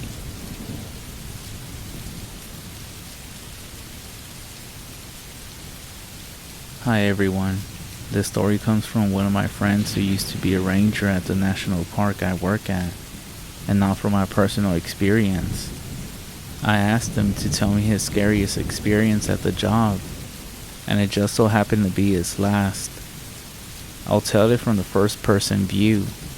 My normal shifts were during the day, 9 to 5 like most people. But on that day, we were shorthanded on the night shift, because the last person who worked during those hours had just quit. Lately, we had a whole lot of people quitting the night shift, so that meant that I had to cover. Strange enough, I never had to work the graveyard shift before then, and I was actually excited for it. I had brought some coffee and 5-hour energy shots with me because the hours ran 10 to 5, and there was no way I would make it that far naturally. I got to my tower right before 10 o'clock, when it was already pitch black, and the cold July night had fully set in. The tower was very tall, with several flights of stairs leading up to the top. The whole thing was mostly surrounded by thick forest, except for the trail I came in from, and a murky pond that was just to the right of one of the tower legs. I climbed up, and all I could hear was the non-stop sounds of crickets, frogs, and the occasional owl. When I hit the top, I fumbled with my keys until I finally found the right one and walked right on in. The one room was small and square-shaped. 3 of the walls were mostly glass, and the other one wasn't, and had the door I just came in. The roof went up like a pyramid for some short feet, until it peaked, and it was all made of wood. To my left was a nicely made bed, and a nightstand with a lamp and a flashlight on top. It's not like I'm gonna be using the bed though. On the wall next to that was my CB radio and communication stand, which every one of these towers had. Next to that sat my fridge and microwave, which was part of a small kitchen that extended to the other wall as well. Inside the kitchen on the right wall were several cabinets, some small ones that held snacks and some canned foods, and another set of giant cabinets that I couldn't open, which most likely had vacuums and other cleaning supplies that weren't above my pay grade. I went over to the communication stand and did my standard check to make sure everything was working. I called into the ranger station's channel and said, "Hey Donnie, it looks like it's just you and me tonight." Donnie didn't say anything back, so I figured he was just taking a shit. I went and grabbed a flashlight on the stand and reached into one of its drawers, pulling out a set of binoculars from it. I went back out to the balcony and checked to make sure no fire hazards or any other kind of dangerous things were over there. Once I checked that box off my to-do list, I headed back inside and pulled out the chair from the communication stand and put it by one of the glass walls, and grabbed a granola bar from one of the kitchen cabinets to munch on. I raised the binoculars up to my eyes and looked over to the surrounding forest. It didn't seem like any animals were up and about, and no birds were in the sky. I skimmed over a couple of clearings to make sure that no teenagers were off camping illegally. Then I went and peeked over at a far ridge, where I saw a snowman standing alone in the gap of the trees. Hold the fuck up. It was July. I looked again to see it wasn't a snowman, but some kid in a shitty ghost costume. It looked like the ones from Charlie Brown, with the big black holes for eyes that looked more like they were colored black than actual holes. The kid was still and staring right into where I was at, unmoving. I couldn't see the kid's parents anywhere, and by now it was rolling up to be 11 o'clock, so that meant something was up.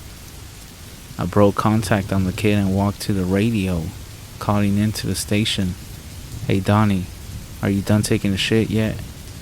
I barely made it out, but I'm here now. I chuckled. Donnie was always good for a laugh. There's some kid with a blanket walking around the southeast sector, and they look alone. A blanket? What the hell are you even talking about? It's a ghost costume. It's got the black holes for eyes and stuff. You mean like the Charlie Brown costume? Can you check it out? Yeah, I'll go and see what's up. I'll call in on the walkie-talkie to tell you what I see. Roger that. I turned off the radio and crossed over to the nightstand drawer to grab the walkie-talkie. Once I had it, I sat back down in the chair and put the binoculars up to my eyes, zooming into where the kid was. The ridge was empty, with no kid in sight, which I knew would make this 1,000 times harder. I pulled up the antenna on the walkie-talkie and dialed to the right channel. Donnie, you hear me? Yep, loud and clear. I'm getting close to the sector. I'm heading up to a ridge for a better view. Perfect. That's where I saw the kid, but they moved on since then. Well, I'm just gonna check around to see if I can find anything. I watched as Donnie came over to the ridge, waving his flashlight around the dark, until he looked towards the tower and shrugged. Nothing over here. Damn. Hopefully he turns up again. Until then, I'll just notify the police and check with any missing reports. Alright, I'm gonna go back to where Donnie's voice cut out, and I saw his flashlight turn off in the distance. The spot where he was at was swallowed in by darkness. Donnie, are you there? I heard no response, and I quickly rushed outside the door and around the corner to where I saw him, yelling his name, only to hear my voice echo in the woods. And that's when it hit me. There wasn't a single other sound in the whole forest. The crickets and frogs had stopped chirping. The wind didn't rustle through the leaves. Everything was completely standstill. I could hear my heart beating in my ears, and nothing else. I moved my flashlight around the woods, attempting to find them. I got into that state of mind where I got so scared my throat closed up, and if I moved, I felt like something very bad was gonna happen. I had to do something. I turned around, and as I did, I glanced at the stairs below me. At the bottom of the stairs stood a skinny, horrible, angled woman. She was tall, dripping with water, with black hair and dark, murky blue skin that was stretching across her bent and broken bones. Her gray dress was shredded, and her black shoes were muddy and wet. And her face, her eyes were milky white, and her mouth hung wide open like a snake, like her jaw had been broken. She let out a blood-curdling and ear-piercing scream of agony, and began to shuffle up the stairs so fucking fast that I snapped out of my fear lock and I ran the fuck back inside, slamming and locking the door behind me. There was no way she could run that fast, even if all of her bones weren't broken in wrong directions. I ran back to the kitchen and grabbed the biggest knife I could find, and then I pulled out the walkie-talkie, screaming into it. Is anyone there? Donnie, where the fuck are you, man? Someone, answer me. Then I heard the cracking of a door. I slowly turned, and I froze when I saw what was there. The door was still there, locked and shut, and had been completely undisturbed. What scared me was the giant cabinet that was supposed to be locked now stood open, with a kid dressed like a Charlie Brown ghost standing just in front of it. I stood there, not moving until I heard the little shit giggle. I recognized that giggle. No fucking way. I pulled off the sheet to see one of Donnie's kids, Marvin, sporting a smirk and a walkie-talkie. Dad, I got him. I bet he pissed his pants just like I said he would, right? He and his other son laughed from the other end of the walkie. I was mad, but also glad that I wasn't about to get murdered in a wooden tower. I grabbed his walkie and shot back. Pissed me off is what you did, you fucking asshole. I hope you're happy. Hearing you scream like a little girl sure did make me happy, alright. Yeah, screw you too. That wasn't even me. That was your stupid zombie chick. Who even was that? Your wife? My what? Does the ghost look like a zombie from that far away? You said yourself it looked like Charlie. Not the ghost, dumbass. The woman on the stairs. She screamed and ran up them so that she could scare me into the tower. Hell, she must be like an Olympic runner. Who was that? Dean. I'm not exactly sure who you're talking about. I didn't put no woman on the stairs. After hearing that he would have the night shift for the next couple of weeks until they found a replacement, my friend quit and vowed to never go back to the park. To this day, he swears that either Donnie never told him about that part being a prank or that he saw something unrelated. I began to question my own participation in the night shifts and consider myself lucky that the few times I've been on it, I had been stationed at the north and east sectors.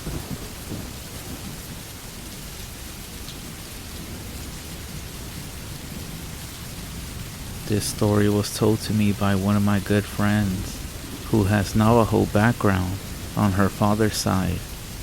It happened several years ago when she was spending the last 2 weeks of summer visiting relatives on a reservation in New Mexico, and is by far one of the creepiest things I ever heard.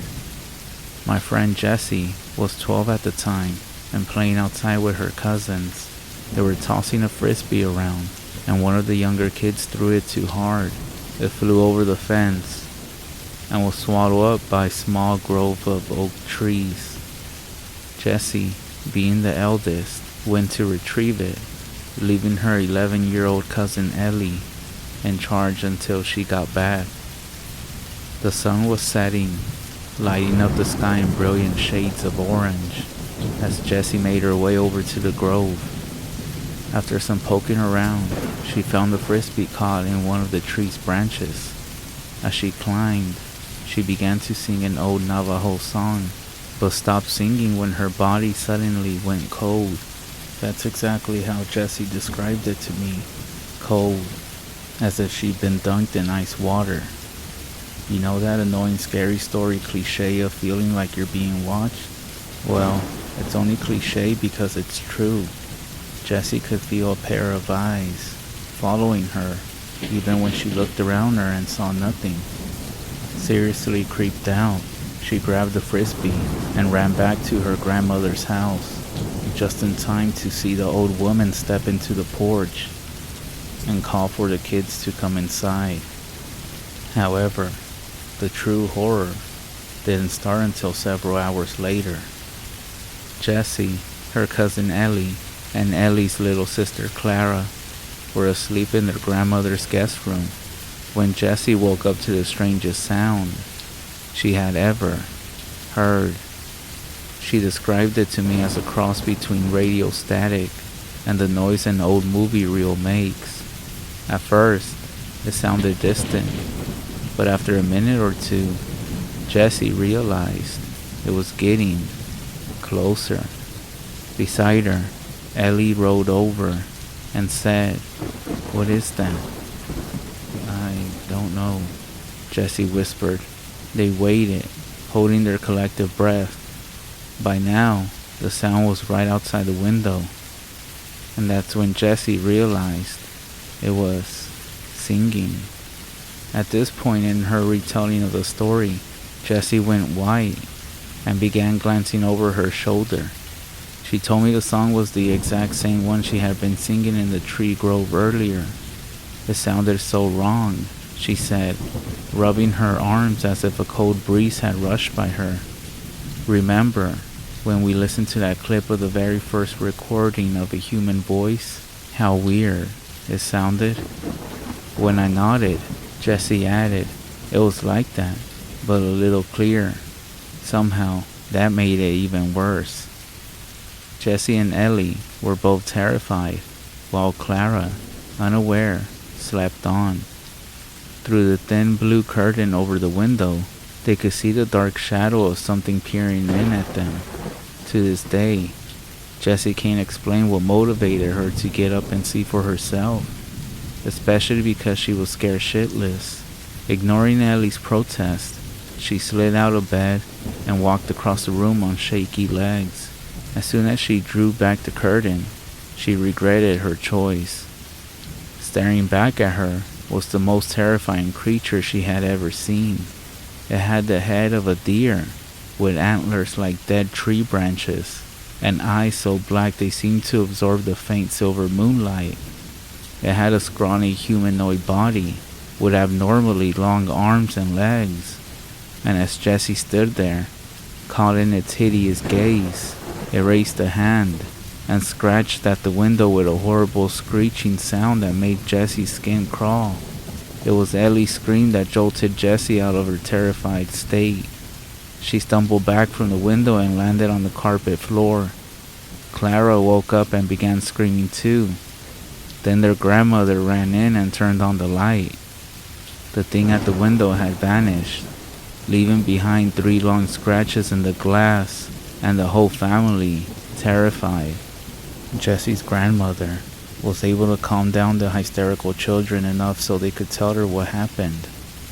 As she listened, her face became pale. She hustled the girls downstairs to the living room and made up a bed for them on the couch.